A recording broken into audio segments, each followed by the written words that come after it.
I wouldn't see my dad for weeks, stuck in the ghetto washing my clothes in the sink. On It's Quiet, you kind of touched on this, but you wouldn't see your dad for weeks, and how not having a dad who was around a lot made you come up with your own brand, the Good Dad Gang, which you have tattooed on you now. And yeah, man, so my dad, right, like, it was tough love with my dad, you know what I'm saying? He was just a tough dude. He still is, but like now we mad cool, but when I was younger, we had a lot of beef, a lot of static eternally, because he was just a tough dude.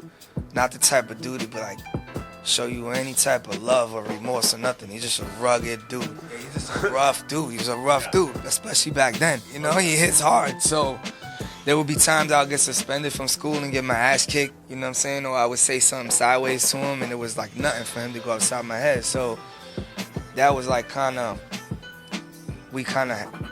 kind of hated him for that. And then because my mom would always, her friends would always bash him like, oh, your dad did this and that, and, oh, where's your dad? You know what I mean? So all that dumb shit, you know, that I never do to my kids. I never be like, oh, your mom, none of that shit. You know, I'm positive.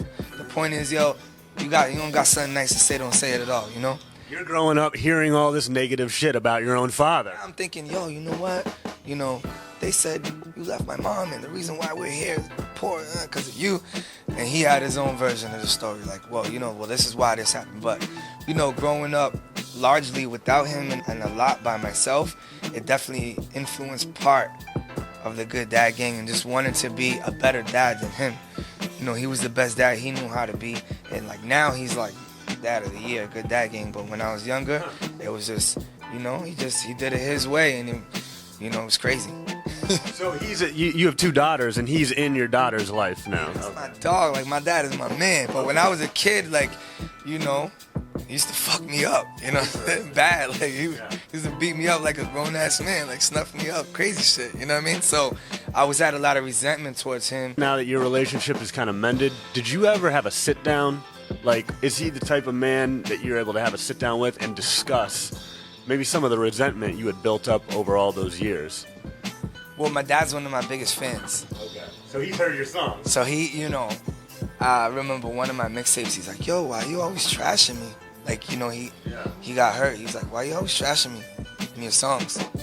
And I'm like, well, why did you fucking beat the shit out of me when I was a kid? Like, if you didn't do it, I wouldn't talk about it. Okay. So, you know, I kind of laid off him later in my bars. You know, I was like, he's a good guy. He's done a million things for me. He's done so much for me in the last 10 years of my life that, you know, I forgave him for the first 10 years of my life. You can't have much more of a frank conversation than what you say in your rhymes. He hears them and then confronts you about it. So that's good. Hey, man, if I'm lying, I'm flying, right?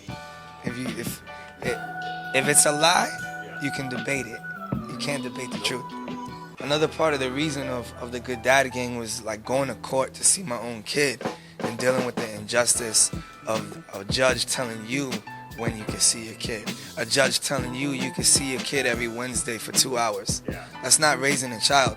8 hours a month is not raising a child. And was that what the situation was for you? It's in a situation with my first daughter. Okay. You know what I'm saying? And I know so many people that go through that they can't see their kid, you know, the baby mom and them beef, and now she got a new boyfriend. The new boyfriend doesn't want her having contact with the old dad, and, you know, because he used to fucking fuck his bitch, so now he's mad still, you know what I'm saying? Like, well, I'm a huge advocate of more male rights, you know, just in general in the court system. Yeah, because the thing is, dog, it's like, and there's a lot of bad dads out there. So, you know, the ladies, sometimes they get upset when they see the good dad shit. They're like, and I get it, because their personal experience, they had a bad dad, their baby dad sucks, so they don't like Good Dad Gang, you know, but for the most part, it's all positive and people do like it, because how can you hate on me promoting parents being good parents? Yeah. I'm promoting being a good parent, whether you're a good mom gang or a good dad gang, it don't matter to me. But one thing I hate is the injustice of the court system is really fucked up. I went through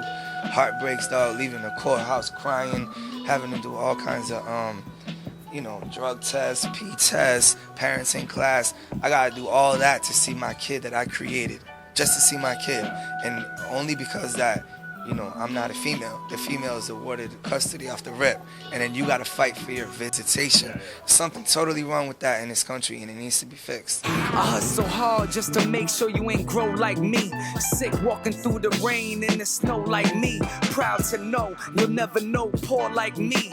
Never putting quarters in the payphone like me. I wouldn't see my dad for weeks. Stuck in the ghetto washing my clothes in the sink. These O's up in my bank used to be a fucking dream. I need buckets of cream. Walking through hell, I lace my mic with gasoline.